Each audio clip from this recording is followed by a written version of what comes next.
Have you ever found yourself in the heat of a debate over politics, quoting the latest talking points you heard on TV? Well, you're not alone. A lot of what we watch on TV forms our opinion for better or worse. Krista Jenkins is with Fairleigh Dickinson University, and Dr. Jenkins, we welcome you to our show. Good morning. And first want to ask out, not all news outlets are alike, and your Fairleigh Dickinson University recently did a poll taking a look at just this and how it forms our opinion. Can you give us a brief overview? Sure. So we interviewed 1,185 randomly sampled adults age 18 and older in the United States. And we first asked them a series of questions about what they know concerning current events. So we asked them questions about matters that are both domestic and international. So for example, domestically we asked them whether or not they knew what the current unemployment rate is, whether they knew who the recent winner in the New Hampshire primary was for the Republican side, which had happened fairly recently. We also asked them about questions concerning the Keystone Pipeline. Internationally, we asked them questions about, for example, whether or not they knew if the protesters in Egypt were successful in overthrowing Hosni Mubarak, and a few other questions. So that was the first set of questions that we asked. And then what we did... Well, I was going to ask you, I was really going to cut to the chase here Sure. and say, what were your findings, the findings that surprised you? Sure.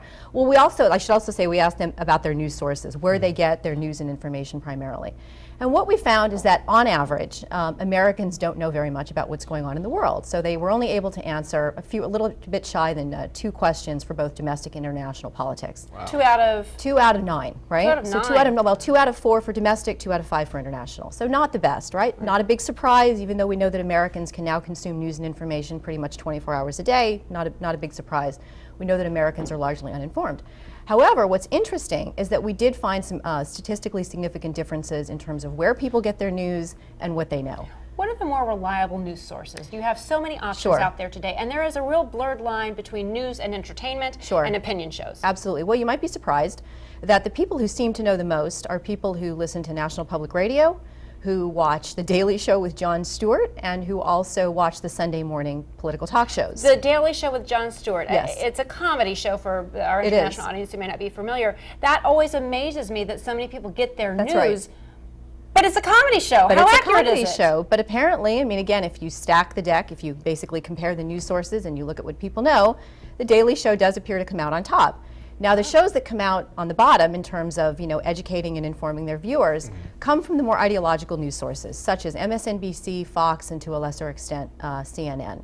So if you compare those people, that is to say people who get their news principally from those sources, and you compare them to somebody who says they get no news whatsoever, they actually do worse on those 9 questions. Wow. You know what, that's not surprising considering we've had the advent of advocacy journalism Sure. as opposed to fact-based journalism. Right. So you can turn on Fox News as opposed to MSNBC and get 2 totally different views of the world. That's right. And are you seeing that, was that something that resonated among the students when you did your study? Well, it wasn't just students, I should say. Again, this was also, adults age 18 and older, nationally represented sample.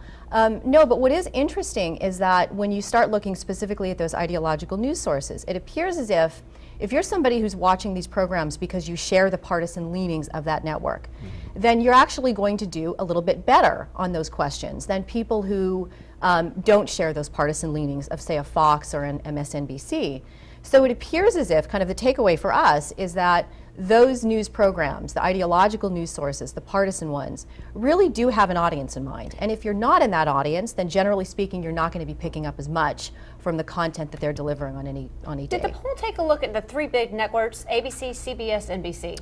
We did not specifically. What we did ask, however, is a question about whether or not people get their news from the local evening news programs, those that run, nationally. And are they? There was not any statistically significant differences. We were really focused on those that appear to have some degree of difference from, again, from the individual who says they get no news whatsoever. Right. Was there a measurable difference between what media form they used, whether it was newspaper or television or radio, or whether any of that had an impact? Sure. I mean, again, the ones that I've highlighted, right, the ideological sources, the Daily Show, the NPRs, also talk radio, these were the ones where we saw the measurable differences. Newspapers, which is rather interesting because we tend to assume that print media, newspaper and also digital sources tend to inform people a little bit more.